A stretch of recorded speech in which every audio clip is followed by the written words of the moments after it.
Everybody. Welcome. It's 3 o'clock and welcome to our web seminar on the MPC web seminar, the migration organized by the MiGPoG Standing Committee, Migration Politics and Governance, a standing committee of the Imiscoe network. My name is Tiziana Capogno and I'm visiting fellow at MPC UI and co-chair of the MiGPoG Standing Committee. For those of you who are not familiar with Imiscoe, this is the larger network of scholars on migration in Europe. It counts something like 56 institutional members. And MiGPoG is one of its 10 standing committees. Today, the MPC webinar series is hosting this webinar, which is the first public initiative of MiGPoG. MiGPoG was set up in 2019, and the goal is that of starting and enriching a dialogue between scholars who focus on migration governance and scholars who work primarily on migration politics in order to stimulate some collaborative research, bringing the two perspectives together and stimulate new reflection on these two phenomena that are strictly interconnected and still not really speaking to each other.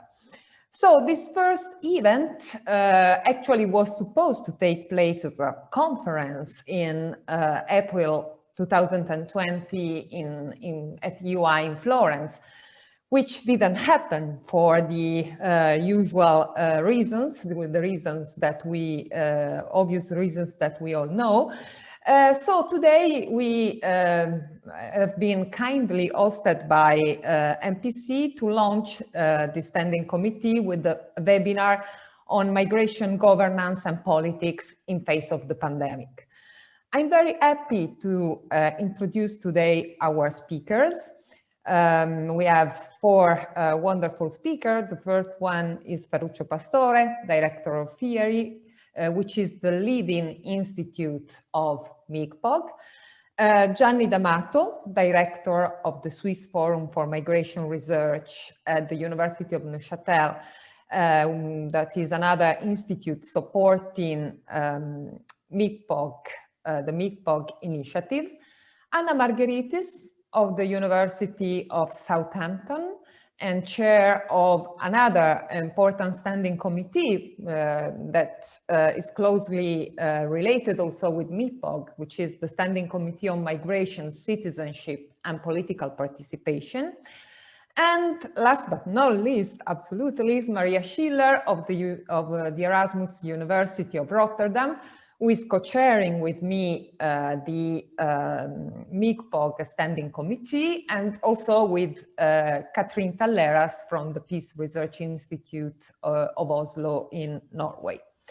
So today we are going to speak of the relation between politics and governance of migration in this unusual and really particular situation, which is that of the pandemic. Our speakers will talk for 15 minutes each, but we aim also at leaving some time for discussion, questions from the audience.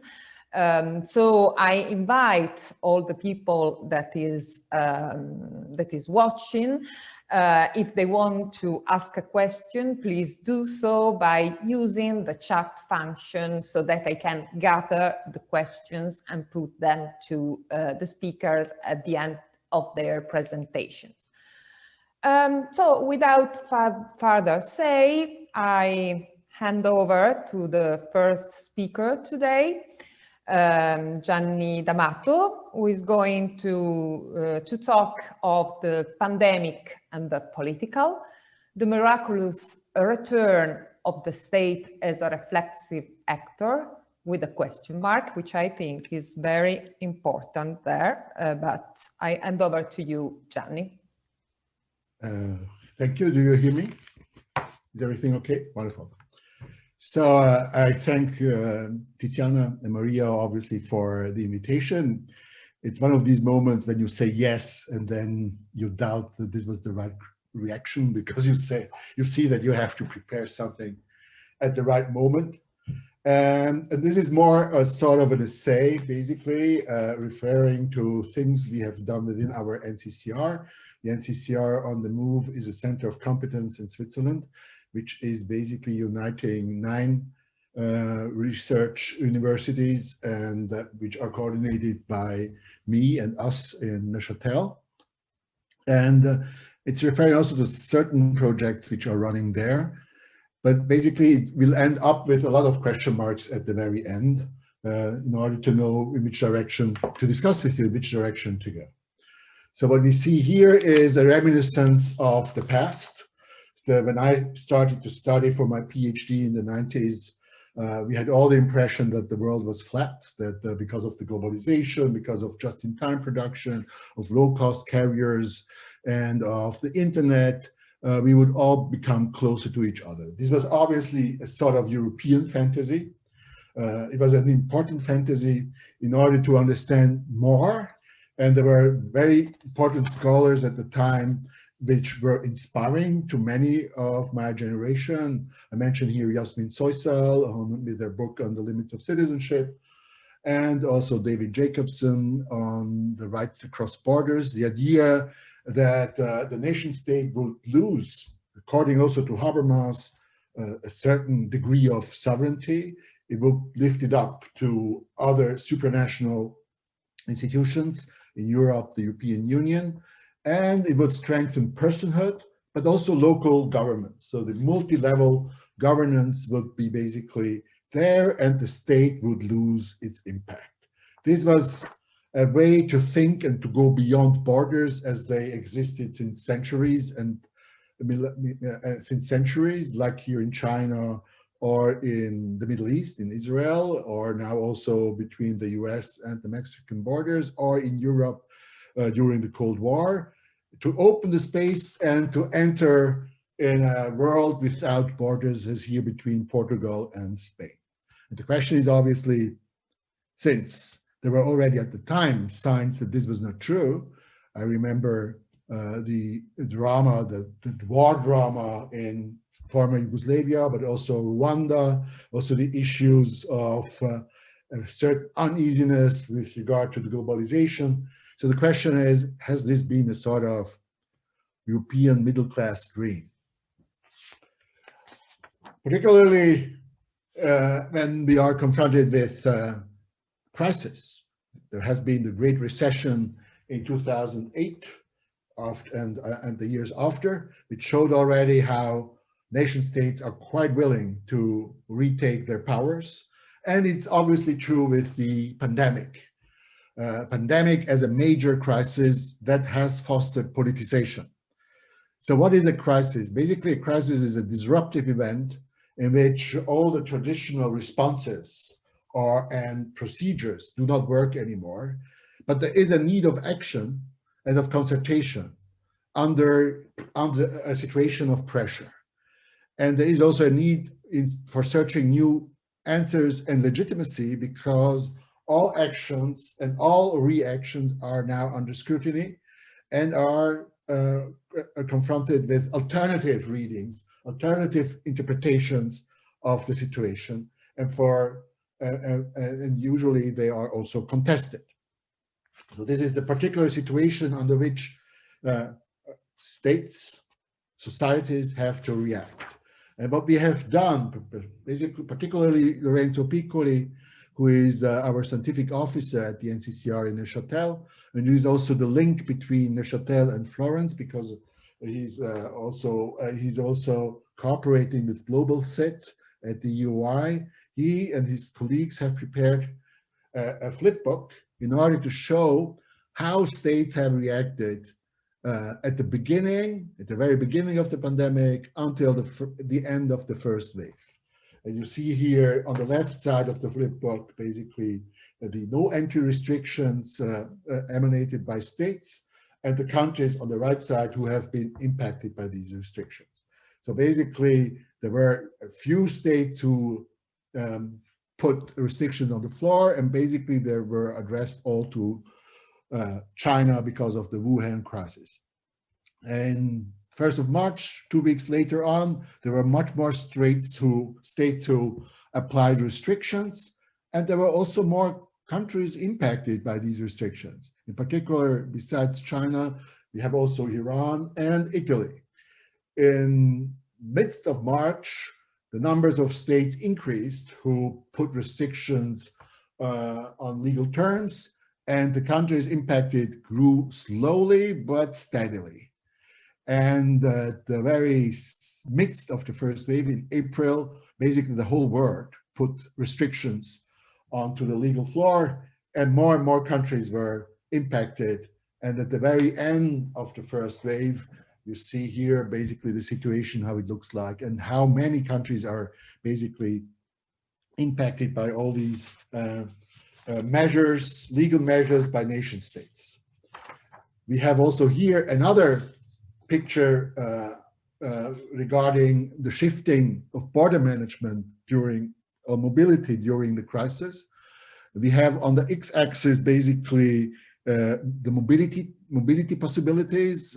On the first column, unrestricted mobility, then comes restricted mobility on the second column, then confinement, and then curfew, the very last of the x-axis. And on the left, on the horizontal axis, on the y-axis, we have open borders open, but with some restrictions, then border closed with many exceptions, and border completely closed. And we see that at the very beginning, in January, 1 year ago, basically all countries had unrestricted mobility and open borders.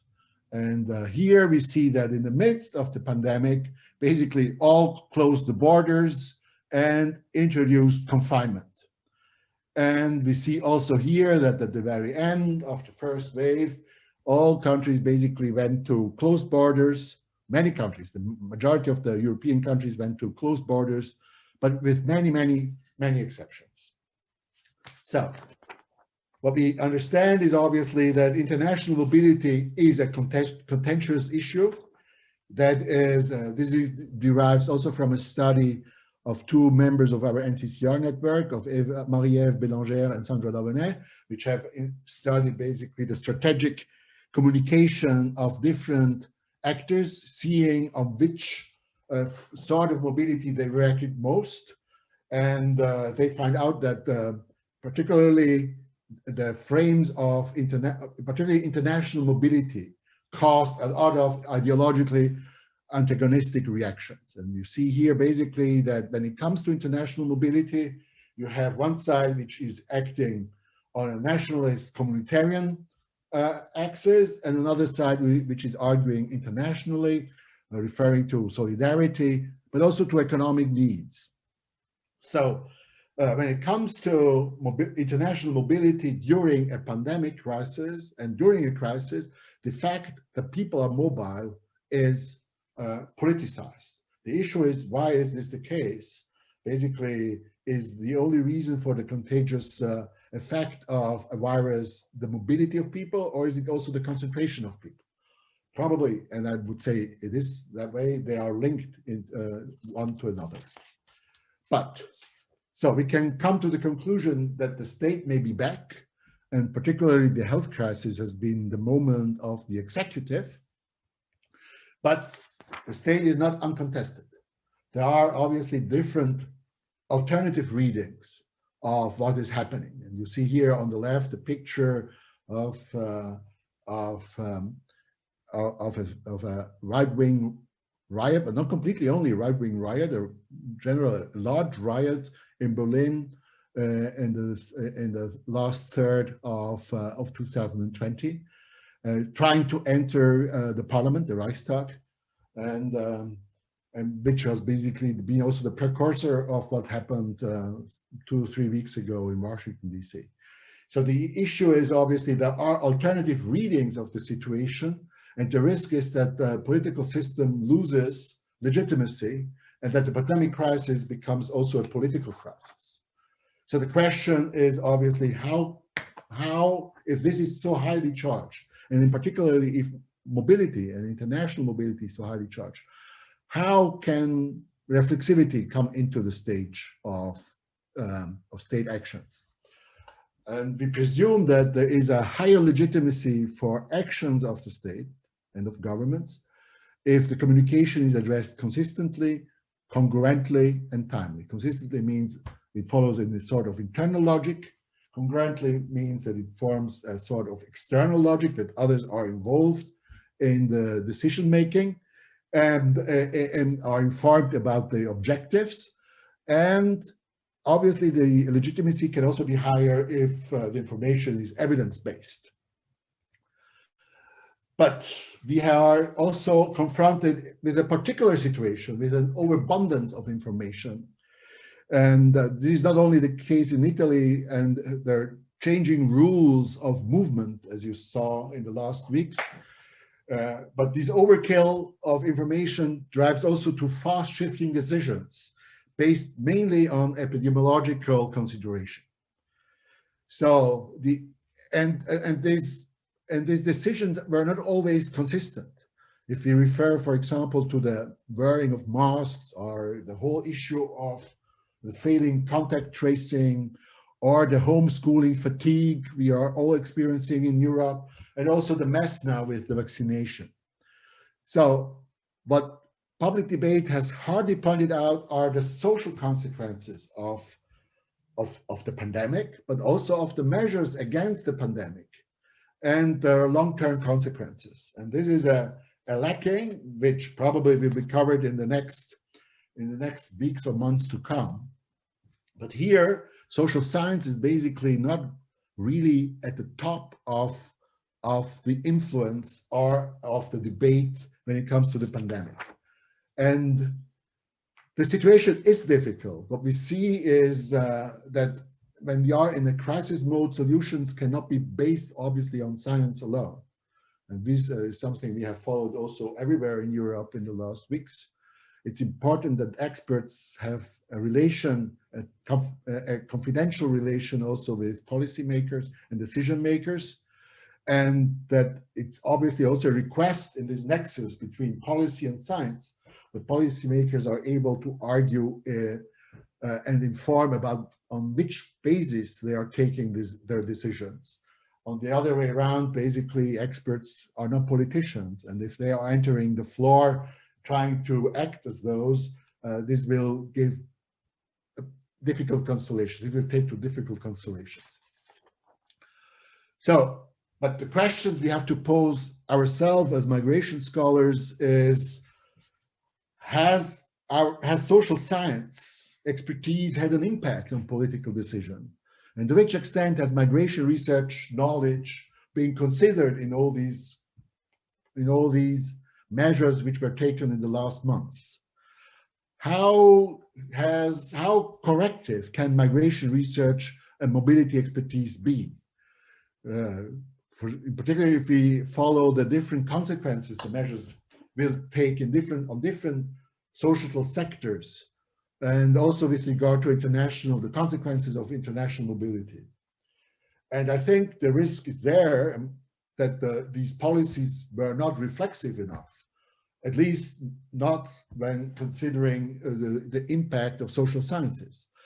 And the knowledge on social consequences does not soak in this moment the cognitive map of public debates. And for this reason, it's important to see how we should react. And I can only talk about our network on the NCCR on the Move. And I think it will be important to analyze in the next phase of our network, 22 to 26, basically the nexus between science and policy dynamics during the pandemic, in order to see who acted and reacted to what, and why is social science, and in particular migration research, not so robustly represented in these dynamics, in my view. And we have also to follow the global mobility regime and its transformation. As we see basically with vaccination, there are new possible regulations for free circulation. that you need a pass in order to be able to move. This can be one of the next options who will come onto the political floor, and we have to see what consequences and secondary effects these transformations will take. For us, within the NCCR, we will basically address the questions you see here. How do political actors frame human mobility in terms of crisis? And how do crisis narratives conceive human movement in terms of hierarchies of rights? And basically, we will also see how political actors govern international migration and settlement during and after the crisis, and how crisis narratives and their effects on policymaking vary across time, across levels of government, and across political settings. This is the program we will follow for the next years to come, and this will be a longitudinal program, a multi-layered governmental program, and also one which is addressing not only receiving countries, but also sending countries. And we are planning also to do it basically at the micro, meso, and macro level. And for this, I'm stopping here. Thank you very much for your attention. Thank you very much, Gianni. Very interesting presentation, and also thank you for the insights on your on the work to come on these issues that are for us as MiGPoG Standing Committee very important to follow the work that NCC will be doing on this.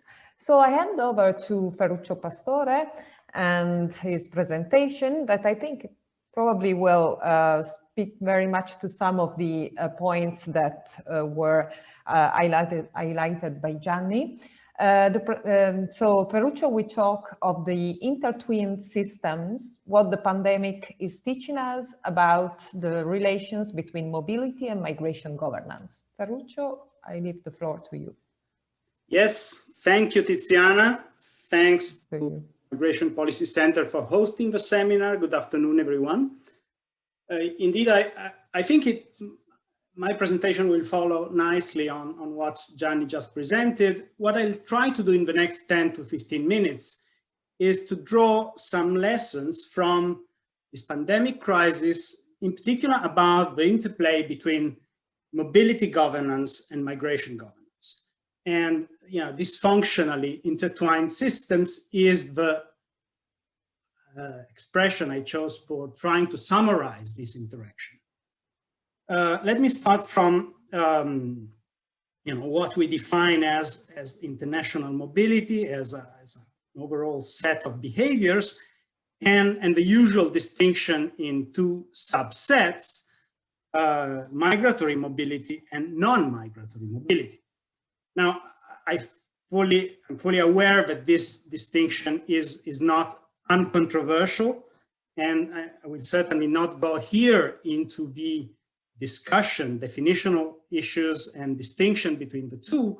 Let me just remind of the fact that the very existence of a dichotomy is strongly challenged by most scholars, in fact, and who argue that, I think rightly, that there wouldn't be a clear dichotomy, but rather, and more so, probably a continuum.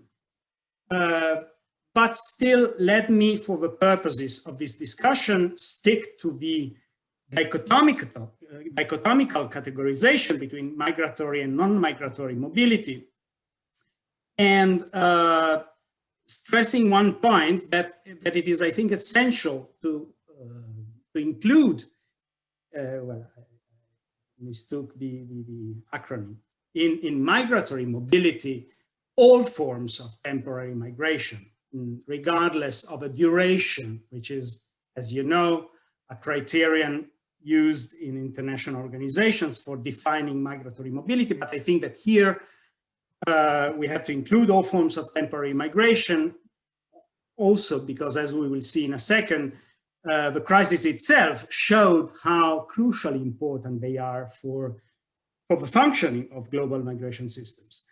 Now, if we move the attention from mobility phenomena to regulatory regimes, we know that there are two distinct regimes: a general mobility regime that was described in its essential features and the transformation during these months by Gianni based on the very useful database that they're managing at Neuchâtel with Lorenzo Piccoli.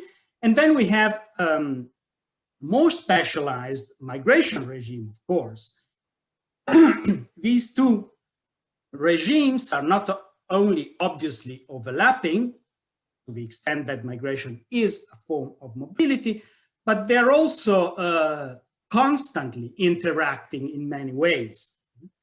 And here I come to what we have seen happening in these months, because in normal times, I argue that probably the most important interaction between the two regimes is by the migration regime impinging on the mobility regimes, in the sense that restrictions are imposed to all forms of mobility, including non-migratory mobility, in order to curtail unwanted migratory mobility. So the net that is thrown to control and prevent unwanted migratory mobility is larger than what strictly needed, and in particular in the relations between richer countries and poor countries, it leads to a very restricted visa regime for all. Okay, what happens in pandemic times is something quite different.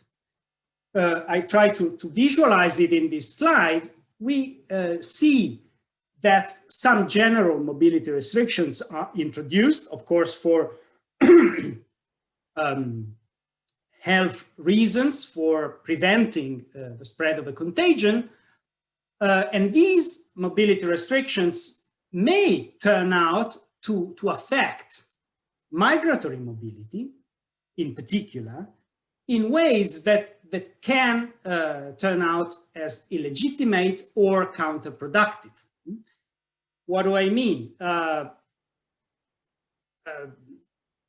restriction to general mobility can breach into rights-based regulations, into migration entitlements, or can prove extremely dysfunctional, counterproductive, or even unsustainable from an economic point of view.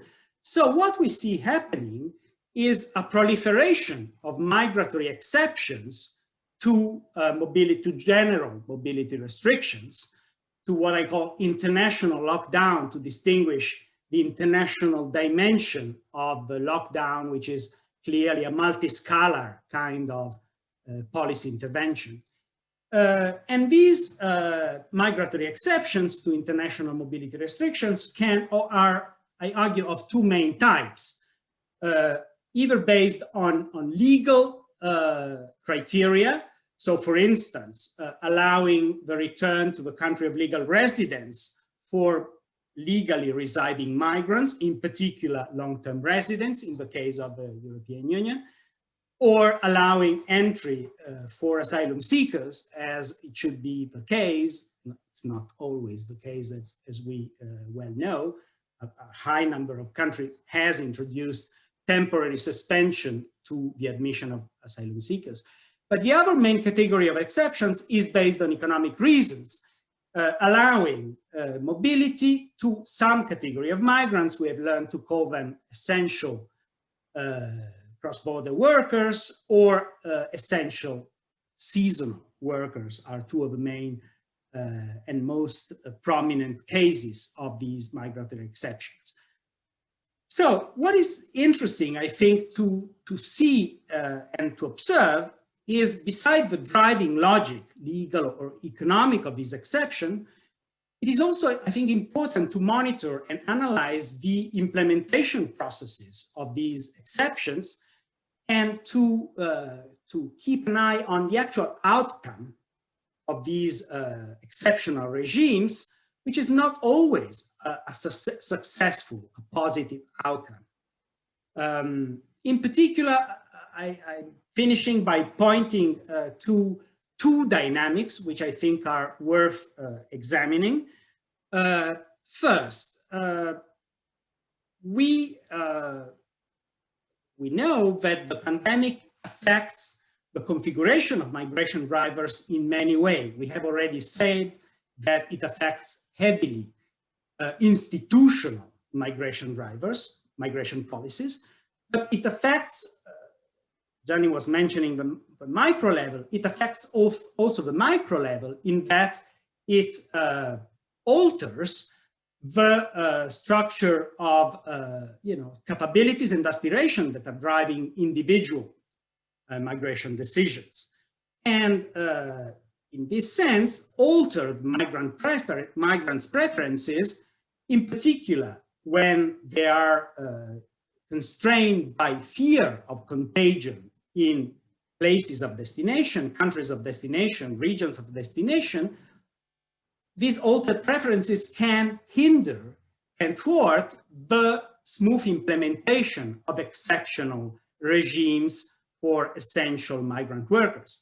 So, country of destination A can introduce an exception to mobility restriction for migrants coming from country B, but these migrants can ignore the opportunity because they fear contagion in country A. And this is actually something which has been happening. Here I have an example. Italy suffered, like other countries, a shortage in seasonal agricultural workers over the summer. It tried to attract, in particular, Romanian workers are showed here, who usually came for the season, for the fruit picking season in northern Italy in particular. But it failed because at that time, the epidemiological situation in Italy was very bad. And so thousands, well, tens of thousands of Romanians preferred to change their traditional migration patterns, not to go to Italy anymore, but rather to go to Germany, which looked much safer at that moment. By the way, this abrupt change of plans and of migratory pattern entailed overcrowding of airports and stations, as you see in these images, which have been widely circulated. This is the airport of Cluj-Napoca in Romania, where thousands of Romanian workers gathered to go to Germany to pick, in particular, strawberries and asparagus. Second dynamic I wanted to draw your attention to very quickly is,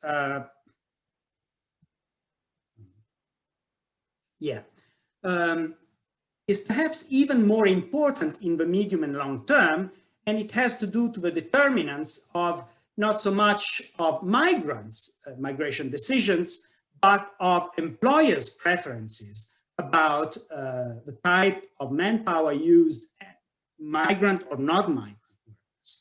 Of course, the pandemic has structurally changed, or at least this is an hypothesis. We will see how structural this change is, but could change in a structural way the structure of constraints and opportunity, not just for migrants, but also for employers, by raising the structural costs and risks associating with the dependence on migrant labor at sectoral level or at firm level.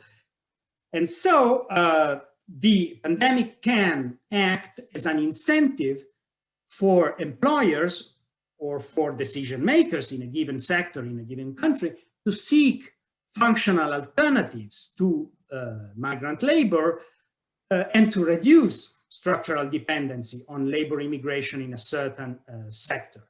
And here, too, I would like to give you an example.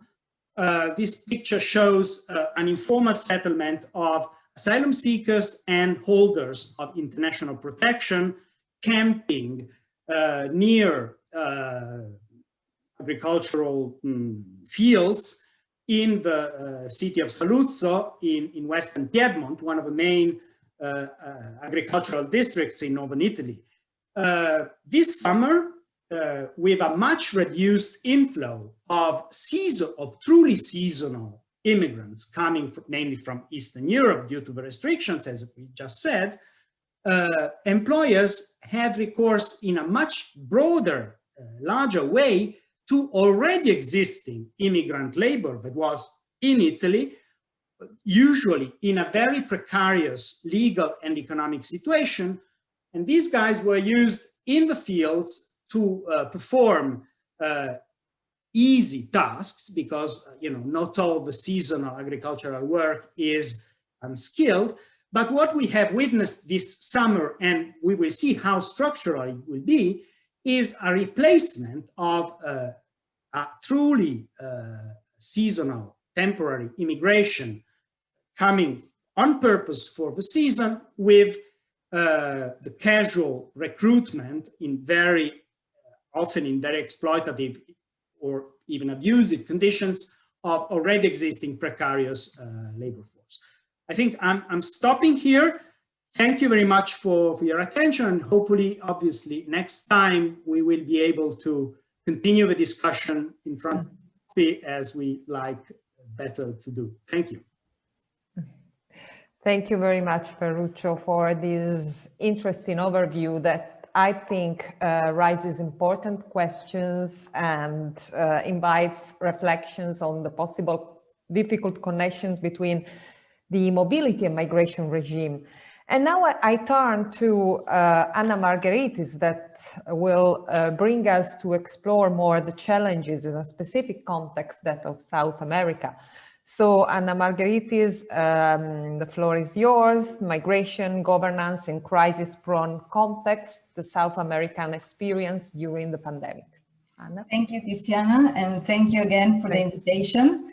I tried to address what you asked for, that is the core concern of your standing committee, the link between migration governance and politics and policies for this region. And then when I thought that I committed to talk of the entire region, I thought it was in trouble, because it's very difficult to generalize about this very diverse region. But talking of that link particularly, I would say my main point would be that the pandemic, in fact, has deepened a regional policy shift that was already in the making in Latin America. What we have seen is that these extraordinary measures taken to address this crisis, and also pre-existing crisis, and namely the Venezuelan exodus in the last 4 years, could be better understood in the framework of this new policy orientation that has been emerging, which links humanitarian and securitization approaches to the notion of crisis in a crucial way, and it devolves decision-making power to nation states, like others were saying in the rest of the world is happening too. In my view, this is a shift in both the principles and the ideas inspiring the norms and regulations, but it's also a shift in responsibilities and institutional responsibilities to manage critical situations. And it departs from the previous sort of consensus we observed in the region, because there was an emphasis in the past on the harmonization of policies, on the multilateral management of migration, on a relatively liberal approach to mobility and residency and norms, and an emphasis on human rights considerations. There was also the assumption, largely promoted by international organizations, that migration could be managed, and that provided the framework for a lot of attempts to do that in the last 2 decades. So I will argue then that this policy shift is rendering Latin America less distinctive in terms of policy frameworks than what it was in the early years of this century, and much more similar to the ones in the north. And what still differentiates this region, I would say, is that the tipping point of the crisis, of the pandemic or other crises affecting migration, is reached quickly. There are little resources to mitigate the adverse impact of unexpected changes, and there's less management capacity, or would say at all levels, local, national, and even regional, all areas of management are overwhelmed more quickly. And this is due probably to three main factors. One is the existence of long-standing multiple crises that I will emphasize that include relatively weak regional integration schemes that had been in crisis for long. The second is the changing patterns in migration, in the flows, in the kind of dynamics we observe, for which the policy responses have been mostly patchy, improvised, and often inconsistent. And the third factor is perhaps that this regional consensus I was referring to represented some new mechanisms of governance, but they were relatively young. They were not totally consolidated when the pandemic hit. And now we are seeing that their relevance and their legitimacy is in question. So perhaps for those who are not too familiar with the region, I'd like to briefly, very briefly say what happened in how the region was affected before I go in deep on these points. Especially, I will emphasize that by July last year, Latin America had become the region with the highest number of confirmed cases globally, and it accounted for more than a quarter of cases in the world. As in September, when in Europe numbers were falling, Latin America was the worst hit region in the world, along with Asia. If we take different kinds of statistics, deaths or other things, which are controversial because they are changing constantly, but also the way countries record those is different. So it's very difficult to keep track of them, but still from many sources, the 15 countries with the highest death of rate in the world included 11 countries from Latin America and the Caribbean. And the top ones, the most affected ones, are the largest ones and a few others: Brazil, Colombia, Argentina, Mexico, Peru, and Chile, in that order. What was done was quite similar to what we know here in the north. The lockdown measures and the closure of borders were adopted by most countries. They started to be contested, as others mentioned here, and there's a lot of politicization of these measures, partly because it has been argued that some governments employ these measures to actually as a way of managing social protests and unrest. And there's also the influence of some leaders who did not live up to the challenge. And we have several cases, namely the president of Brazil and others, Mexico too, following sort of the Trump approach to this, right? The denial, the controversies with their own assessors on health, the boycotting of the application of measures, and so. And then there's all the politicization that came afterwards, and more recently with the rollout of the vaccines, for which Latin America is relying on Russian and Chinese sources, and that's part questions about transparency, efficacy, and so on. The important part is that the closure of borders actually intensified tensions in border zones. And this is quite important in terms of understanding the dynamics of migration flows that I'm going to mention in a minute. In terms of governance, the implementation of regional agreements, and namely the residency agreement that actually regulates or encourages free circulation within the region and guarantees access to rights to migrants, was de facto suspended. It's still there, but the application is suspended. And on top of that, we know that human rights groups and other observers have concerns about the repression, the restrictions in freedoms and rights in general. So what effect have these measures had? Well, of course, the lockdown, and like everywhere else, brought economic activities to the brink of collapse, actually. But this happens on top of structural problems in the region, obviously, with especially with inequality, with vulnerability of large sectors of the population, with growing poverty, with extreme poverty too.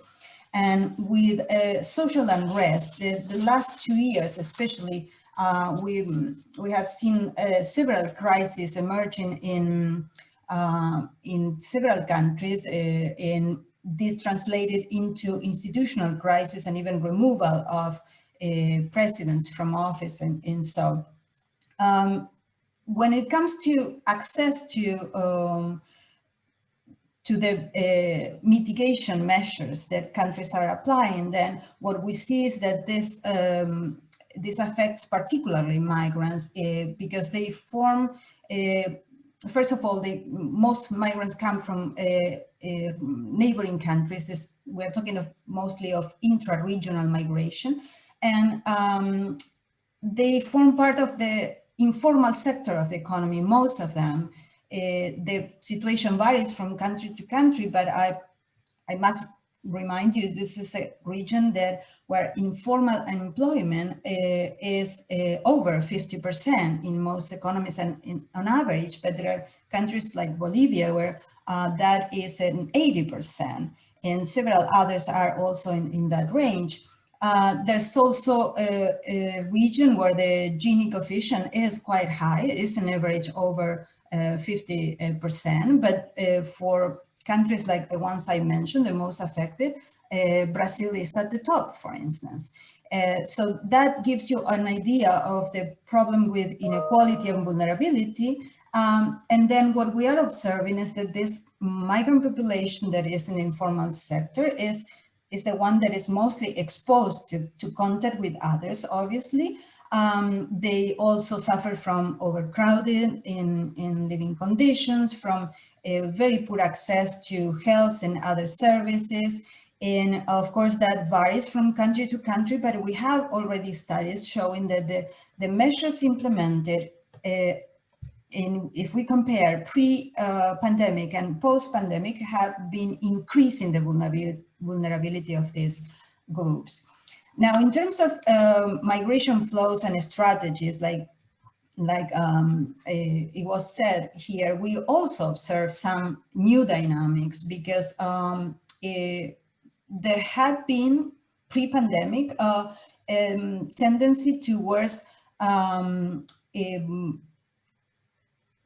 constant migration or constant relocation from one place to the other within transit countries or destination countries, but also transnationally, simply because conditions get worse in a place and migrants attempt to move for better conditions.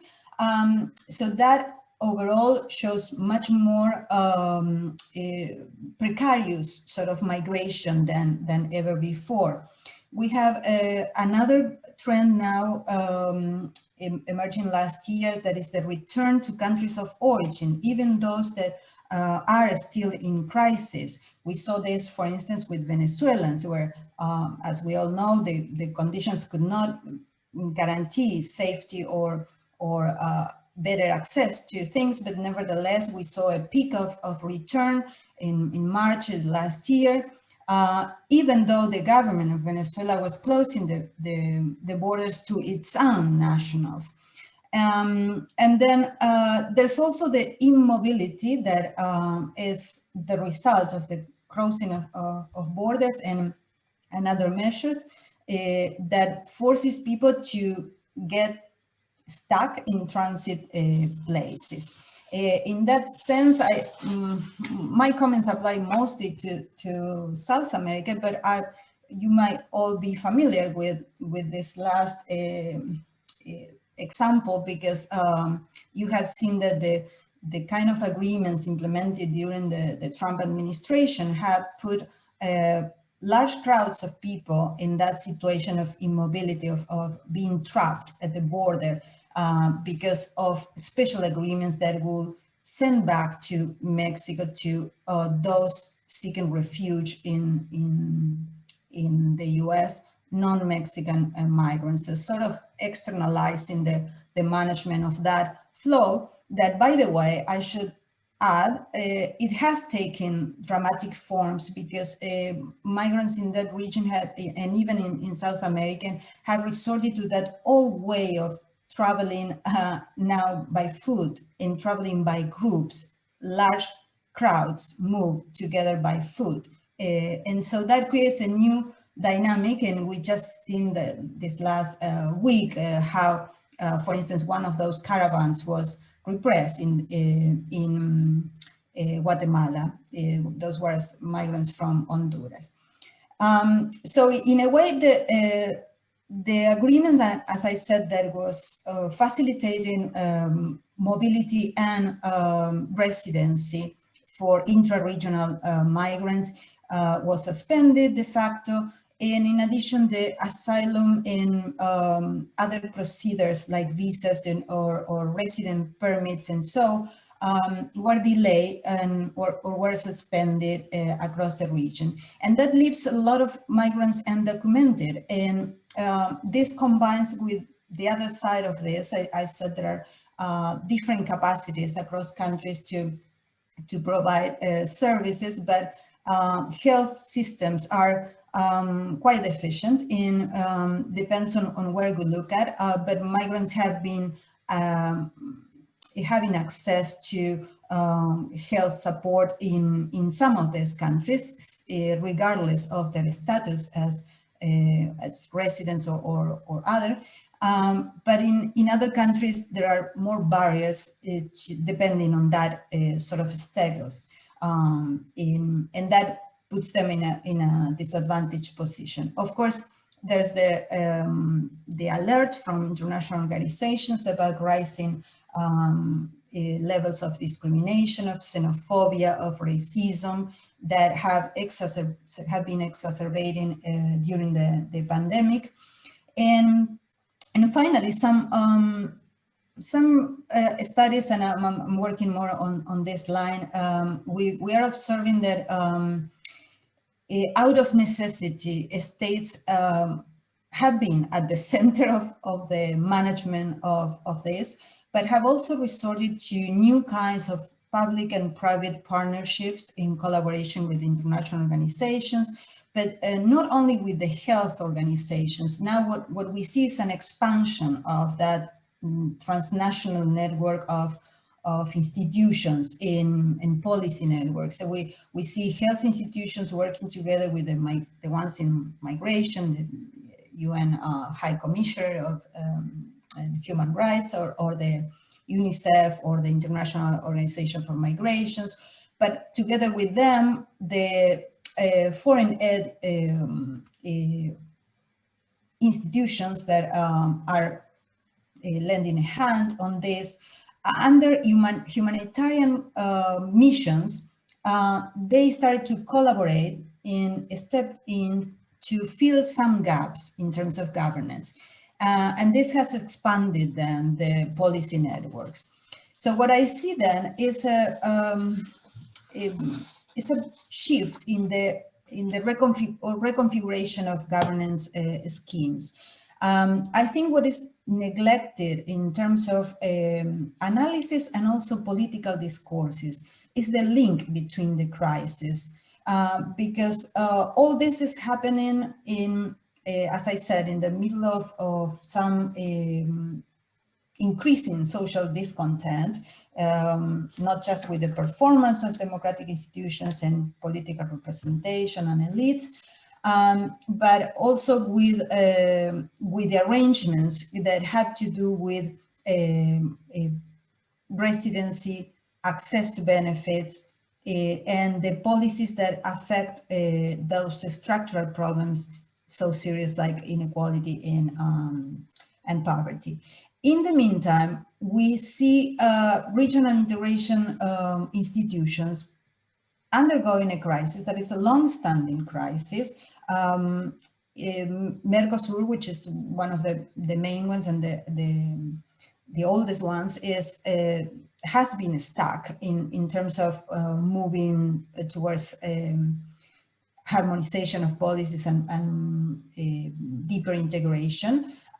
It had in the past a project of delegating or allowing another institution to take over the migration agenda and the citizenship agenda. There was UNASUR, but UNASUR was basically dismantled 2 years ago. It was a project inspired by the Venezuelan bloc, and then that lost momentum. And what we observe today is that we don't have the leadership that was moving the migration agenda in the early years of this century. There's no clear leadership. There's regional organizations that are weaker. There are countries that even one of the most affected, for instance, Argentina, by intra-regional migration, simply decided to not to leave, but to suspend its participation in negotiations within Mercosur last year, simply because it needed to address health issues. Of course, behind that, there was a disagreement on the trade negotiations, but that kind of backing off from the commitment is one more example from a country that actually pushed for many of the policies that led to the initial consensus. So we don't see leadership neither in the regional integration area nor in the migration agenda at this point. And the kind of responses we observe, we know they show a great variation, but if there is one common element, it's the precarious character of these responses. So I think we have a number of questions for this region that will keep us motivating at the level of politics and also at the level of scholarship or analysis, because it's, I'm wondering whether these regional governance mechanisms are losing relevance and credibility. What's the evolution and the final shape they are adopting? I think this disconnect between what we observe and the lack of, I would not say acknowledgement, but actually the lack of action on the link between crises is what is a big concern, because you cannot apply effective measures to address the pandemic if you have the structural vulnerabilities that I mentioned and they are not, the measures are not in sync. We have seen actually a deepening of the problem due to this disconnect. And then for some of us, then the question of how this new tapestry of international institutions or transnational institutions working together with nation states in an expanded way across different policy realms, that's what is quite interesting in the future, in the near future and long term to follow up. Thank you very much. Thank you very much, Anna, for this comprehensive overview of the challenges in Latin America. I see that questions are arriving, so we need to save some time for the discussion. You can, I remind you that you can write your question in the chat box, and then I will put them to the speakers. I pass over to hand over to Maria Schiller, that is talking today of COVID-19 and local challenges for governing migration and diversity. So Maria, the floor is yours. Thank you. Thank you, Tiziana, and welcome everyone. Thanks for bearing with us in this afternoon, late afternoon. I hope you can see the slide, at least to some extent. I want to talk to you about local challenges of the COVID-19 pandemic on governing migration and migration-related diversity. And what puts my talk apart, I think, from my previous speakers is that I will focus not so much on mobility and migration itself, but really about what happens in the arrival context or settlement context, and here mostly focusing on urban and local contexts. So why focus on cities and local challenges in the first place? What can we learn from that? Well, there's not only been a restriction of mobility and a decrease of migration this past year, but urban life also has come to a standstill to a large degree. Yet diversity is still there. So that's nothing that goes away very quickly, and that continues to create all kinds of opportunities, but also challenges and also governance challenges.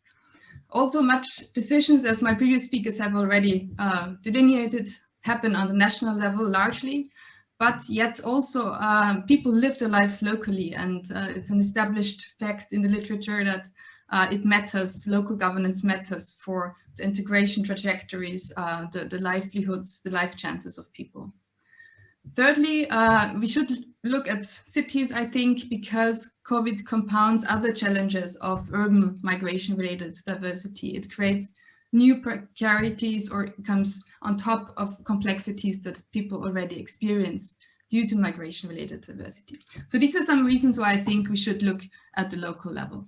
And in my talk, I want to briefly address 3 points. One is health-related risks, second, socioeconomic risks or impacts, and then thirdly, the impact of COVID on local placemaking and urban lives.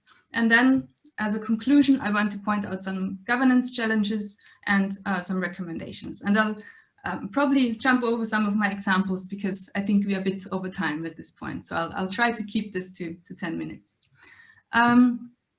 Health-related risks.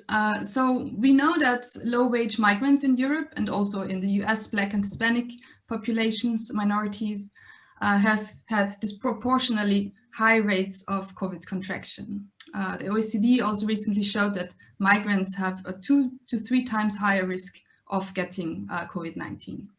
Also, we know that dense urban neighborhoods are creating more COVID infections. So it is here with the density of housing, with households living together in larger or in smaller places, but with many generations, that the contraction happens more easily.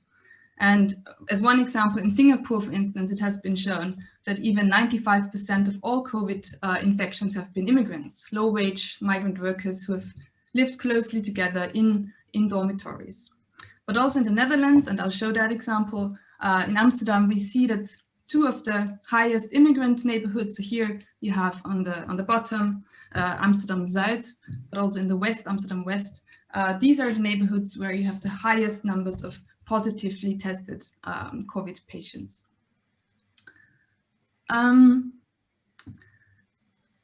Also, what's important is that for immigrants, working from home is often not an option. So here a slide from the OECD shows that it is foreign-born who are less likely to work from home. So they go outside, they work in construction, in other industries where they are, they have to go outside. They don't have the luxury maybe to stay at home. And again, that of course creates a higher risk.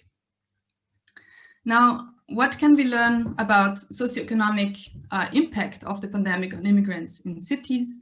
Well, you can imagine that with an increase in unemployment rates, here a slide on the Netherlands, we see that unemployment is rising and that flexible contracts, people with flexible contracts, people who are self-employed and younger people are more affected by unemployment.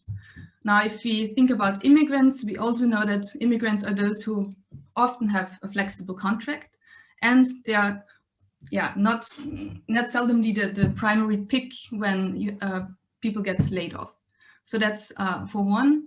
Also, we know that immigrants are very highly represented amongst the self-employed, and here in sectors that are most hit and impacted by the crisis. So in the hospitality sector, in many countries in Europe, you have about 40% immigrants who are self-employed in that sector.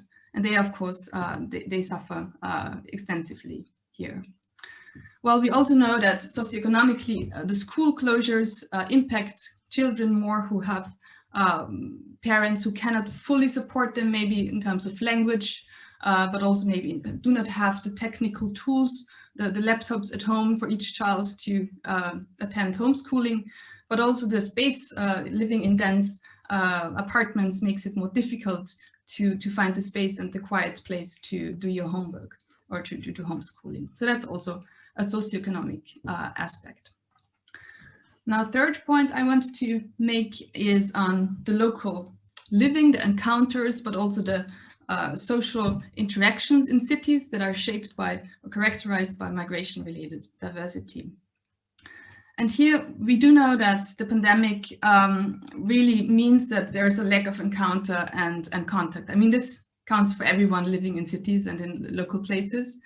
But of course, for immigrants, there are a couple of risks that are particular. One is the lack of being able to speak the language, to learn the language with others, but also to build up networks. And here, I think, especially for newcomers, this is an exceptional risk because we know that when there is sort of not enough investment on an integration in the first couple of years, when there's a gap, that this has very long-term effects later on. We also know that some of the institutions have been closing their doors, which really facilitate such encounters.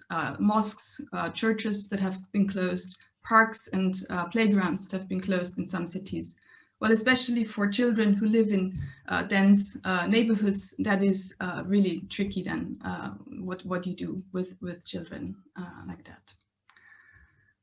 I'll jump over that, but another aspect in terms of livelihood is lonelyhood that I want to mention, where immigrants, some really suffer particularly. One is old-aged immigrants who are not capable of speaking the language fully. That has an impact if family members cannot be there when caring, for instance, for them. They cannot translate. It can impact highly skilled migrants who are alone in a country and have their spouse elsewhere. We know stories where people have been blocked for months from seeing their family. And in Dutch, we have a very nice word which is called skin hunger. So basically when you really long for touching someone, and especially single or lonely migrants have experienced that as well. And some international students. So I'm coordinating a master program here at the UR, and we also know that some of them have been stranded in the city and they have been alone for longer times, which they had not planned or hoped to be, of course. Last but not least, we also have some first research done by colleagues here at the UR who showed that actually trust in neighborhoods and trust in your neighbors has not decreased in the pandemic. So that's, I think, a very positive signal that we know that actually this has been going quite well. Now I come to the end, which is the fourth part on local governance challenges and recommendations. And I think, first of all, it is important to see that we know that trust by urban residents into the institutions is relatively high. Again, I'm now referring to the Dutch case, but also it has decreased a little bit over time, and it has there's less trust in local governments than in national governments in the pandemic. I think this creates a challenge for governance because if cities have less of this capacity to govern, that's problematic. From qualitative research, I also know that some of the local officials currently are really struggling. They also have not been very well prepared to govern from home office. They are not at ease to create also opportunities for instance, formal political participation online. They also have to learn that, or they're in the process of experimenting with that.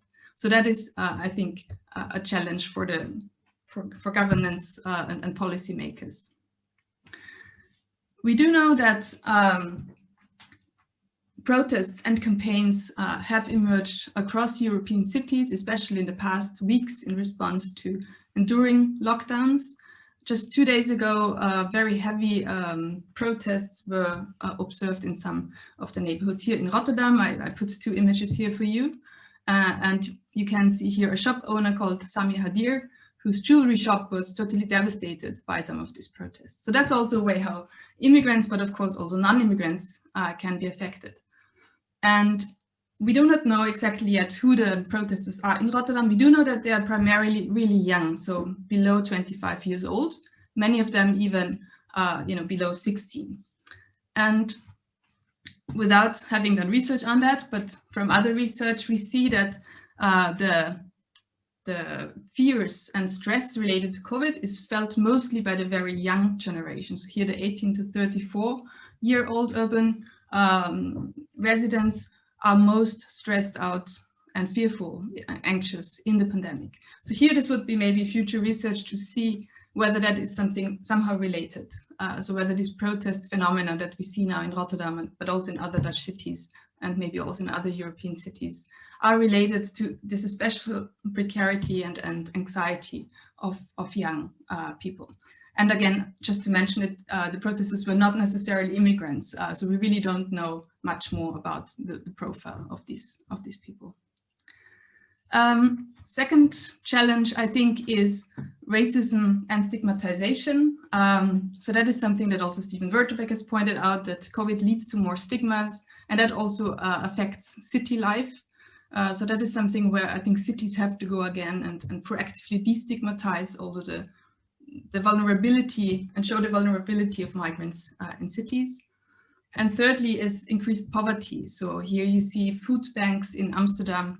I think this is something that has become very apparent, that benefits and poverty services need to be scaled up, but also other more subtle forms of precarity have to be addressed more proactively. And here also perhaps having a keen eye on how immigrants need specific attention for that.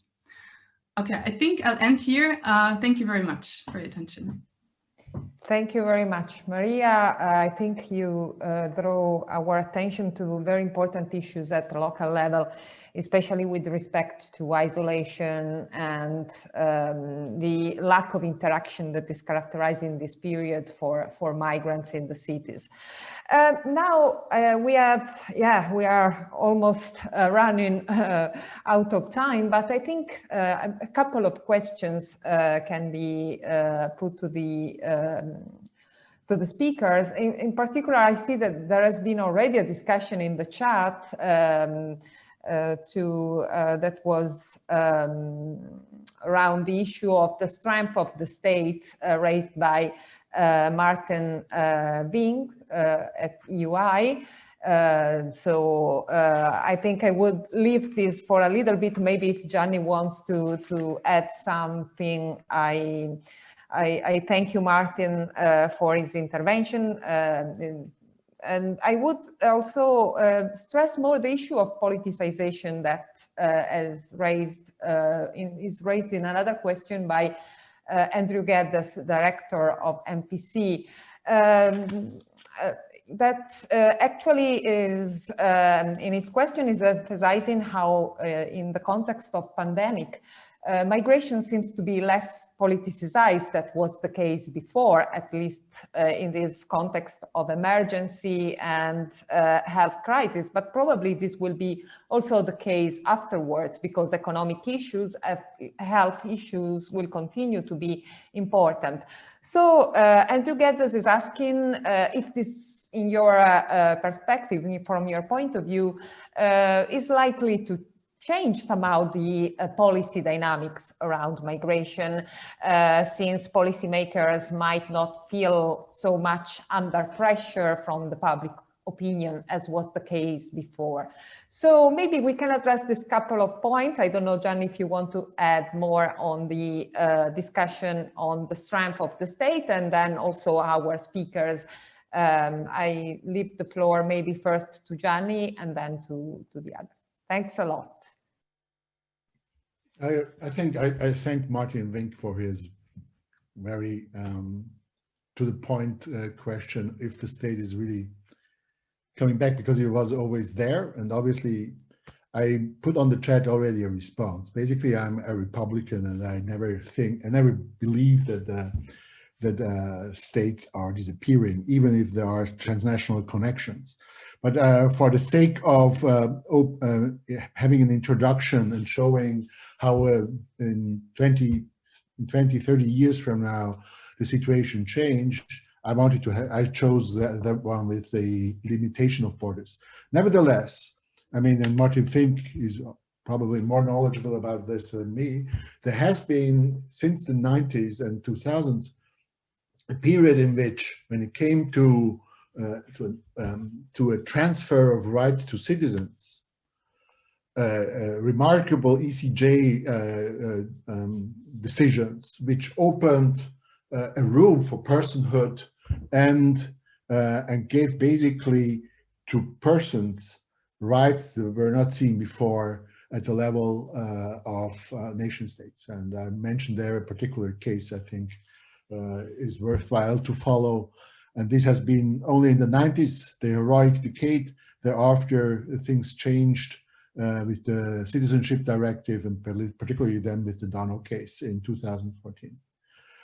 With regard to the changing policy dynamics and the question of Andrew Geddes, I would argue that there are, I mean, at the moment, migratory issues are there at the margins, particularly in countries who have commuters. The commuting migrant laborers are basically a theme everywhere in Europe, particularly here in Switzerland.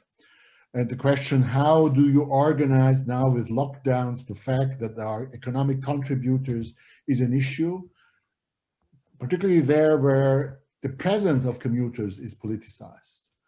And this is maybe a particular case for Switzerland because of its special isolated way to interpret the bilateral agreements. But here, the border commuters are the most politicized, and they have been even more politicized at the beginning of the pandemic. And they are still now because there is their sort of political capital you can grow. And we have now here the strange situation in which parties would like to close the borders particularly for the commuters, and economic actors prefer not to do that and not to go in that way. So I don't think that migration issues are completely depoliticized at this moment. Thank you, Gianni. Ferruccio, if you have one quick point on this. Yes, if I make two quick points, one on the role of the state. There has been a lot of research and discussion on the effectiveness gap when referring to control policies. Much less research has been done on the effectiveness and lack of effectiveness of active labor immigration policies. But what we are witnessing here is precisely that states, whereas they can achieve relative effectiveness in preventing unwanted immigration, they face huge difficulties in enforcing or incentivizing wanted legal migration. And I think that in the future, this may become an issue, a more serious issue for Europe and an area of interesting research. Very quickly on patterns of politicization. Yes, I think in general, at least in Europe, the dynamic that in Italian would be called chiodo scacciachiodo, no? a new source of anxiety pushes aside the old source of anxiety, takes place indeed. But it depends very much on the elite discourse. I have been in contact in these months with some Indian colleagues, and in India, this scapegoating of some minorities as vectors of the virus has gone much further than what we have luckily seen happening here. So I really think it's an issue that needs to be strongly contextualized. Thank you. Thank you very much, Ferruccio. Very important. Anna, do you have also a quick point on this issue of maybe the politicization? Pardon me, I didn't hear the last part. On this quick issue of politicization. Yeah. No, I would say for the region I was presenting on, no, I would say the politicization is more a politicization of the crisis, not of migration itself. And in the crisis, will keep generating a search for scapegoats as usual. And so the trends that I was mentioning in terms of social exclusion, yes, they will continue be in the discourse. Unfortunately, I don't want to paint a gloomy picture of this region, but actually that's what happened. And it is the crisis at the center of the narratives, not migration. If you look at electoral debates or anything, migration does not appear necessarily in we are at the same time aware that the problem exists, right? Thank you, Anna. And Maria, maybe on the local level, do you see these dynamics of the politicization? Yeah, no, maybe just 2 points. I would also see the lack of politicization as misleading in a sense. I think it's there, even though maybe COVID is now in the foreground, because of in two ways. First of all, in Austria now, we saw in the last weeks a lot of local protests where we have analyzed already that a lot of the right-wing nationalists are behind that. And it's couched in anti-COVID measures, but there is of course another larger agenda behind. So that will be interesting to see and observe how migration comes back into the room, very quietly maybe, but I think it's there. And the other aspect of politicization, not really politicization, but I think immigrants may make politics with their feet. I think highly skilled workers may reconsider in the future how they migrate, when they migrate, and where to. And that's an issue for cities and also low-skilled migrants. It's also an issue for cities. Lots of our work is done, jobs are filled by low-skilled and highly skilled migrants in European cities. And if people, if those migrants do not come, cities will be in trouble.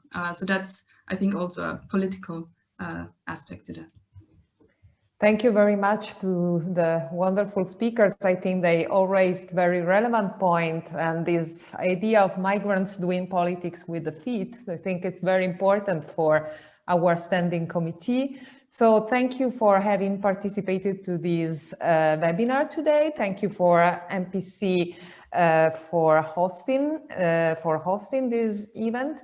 And also thank you to the audience and to everyone. Hope to see you maybe in person in Luxembourg for the Imiscoe conference. We keep finger crossed. Bye to everyone. Bye-bye. Bye. Bye. Thank you. Bye, thanks. Thanks, Tiziana. Ciao a tutti. Thank you. Ciao.